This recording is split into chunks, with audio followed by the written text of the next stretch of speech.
உங்களுக்கு ஆர்ம்ஸ்ல இல்ல தைஸ்ல sharp bumps நெறைய இருக்கா? லைக் டச் பண்ணாலே வந்து ஒரு மாரி ஷார்ப்பா, ரஃப்பா இருக்குன்னு ஃபீல் பண்றீங்களா? அது கெரட்டோசிஸ் பைலாரிஸா இருக்கிறதுக்கான வாய்ப்புகள் அதிகம்.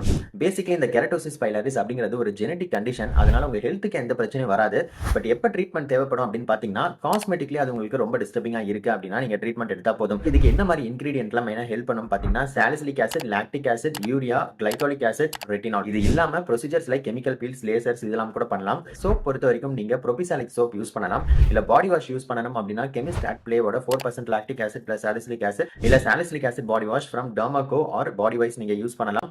பாடி ஸ்ப்ரே பொறுத்த வரைக்கும் ஃபிக்ஸ்டர்மாவோட சாலிசாப் ஸ்ப்ரே ட்ரை பண்ணி பார்க்கலாம். கிரீம்ஸ் யூஸ் பண்ணணும் அப்படின்னு நினைக்கிறவங்க any cream containing salicylic acid, lactic acid, retinal இல்ல கிளைகாலிக் ஆசிட் இல்ல 20% யூரியா இதெல்லாம் ட்ரை பண்ணி பார்க்கலாம். இதெல்லாம் போட்டும் குறையல அப்படிங்கிறவங்க home based body peel like இந்த டாக்டர் ஷெட்ஸோட Gulab and glycolic acid body peel try பண்ணி பார்க்கலாம்.